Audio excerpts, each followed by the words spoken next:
शिवांग सिंघल जो है वो कांग्रेस के कैंडिडेट नहीं है, वो मंगत राम जी के कैंडिडेट मुकेश गोयल जी जो हमारे बड़े भाई हैं, वो नगर निगम के उन पदों पे रहे हैं जो किसी भी विधायक से ज्यादा ताकतवर पद थे। तो वो अपना रिकॉर्ड खुद बता दें कि उन्होंने क्षेत्र के लिए क्या किया है। अगर क्षेत्र के लिए कुछ किया था तो बार बार उनको वार्ड क्यों बदलना पड़ा, उनको पॉलिटिकल टूरिज्म क्यों करना पड़ा, ये जवाब उनके पास हो सकता है। नमस्कार दर्शकों, आपका स्वागत है आपके अपने चैनल जागरूक दिल्ली में। हमारे साथ है राजकुमार भाटिया जी, जो कि आदर्श नगर से जिनको की सीट मिली है यहाँ के विधानसभा चुनाव के लिए। आपको पार्टी ने विश्वास करके सीट दिया है, तो आप क्या सोचते हैं इस क्षेत्र का विकास के लिए क्या क्या चीजें सर्वप्रथम जरूरी है? सर्वप्रथम तो जो 10 साल केजरीवाल सरकार और 15 साल कांग्रेस की सरकार में जो गंदगी की परतें जम गई हैं, जो विनाश की परतें यहाँ पर जम गई हैं, मैं सोचता हूँ उसको साफ करना सर्वोपरि है। विकास का काम तो तब शुरू होगा जब उनकी हटाई हुई जमाई हुई बर्फ को पिघालना पड़ेगा। और मैं तो एक ही बात कहता हूँ कि आदर्श नगर का हक उसको नहीं मिला है। सबसे पहले आदर्श नगर विधानसभा को उसका हक मिलना चाहिए। तो ये हक की बात जो आप कर रहे हैं, क्या हक है जो आप चाहते हैं कि विधानसभा को मिले?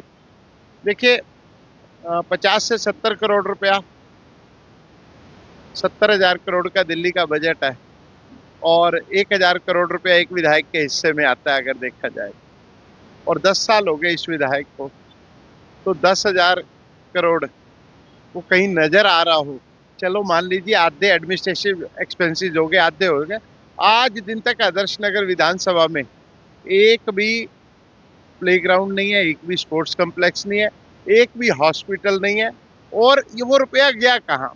विकास कहीं नजर, कोई नई सड़क बनी हो, कोई नई बिल्डिंग बनी हो, कोई नया इंफ्रास्ट्रक्चर खड़ा हुआ हो, सड़कें टूटी पड़ी हैं, सड़कों की मुरम्मत तक हो नहीं रही, गलियों में कारपेटिंग हो नहीं रही है। तो मैं तो वही कह रहा हूँ, हक वही है जो उसका हिस्सा था, जो डेवलपमेंट का शेयर था, वो उसको मिलना चाहिए था। जो हमारे अपोजिट पार्टी के हैं, जैसे आम आदमी पार्टी से मुकेश गोयल जी को दी गई टिकट और कांग्रेस की तरफ से शिवांग सिंघल को, जो कि मंगत राम जी जो पूर्व यहाँ के विधायक रहे हैं, उनके पोते को दी गई है।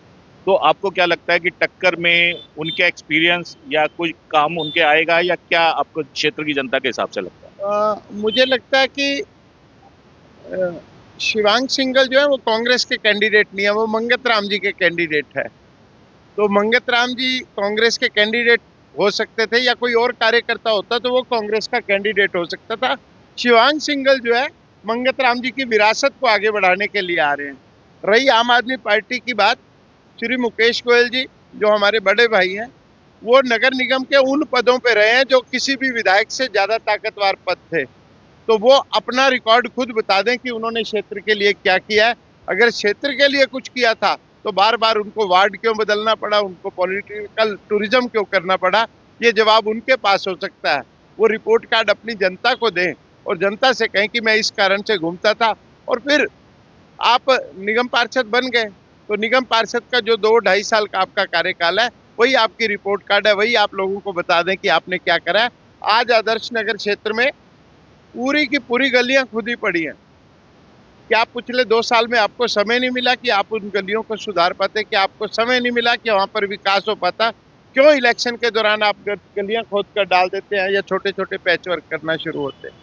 तो भाटिया जी हर जगह ये दम भरते हैं कि मैं 120% जीत रहा हूँ।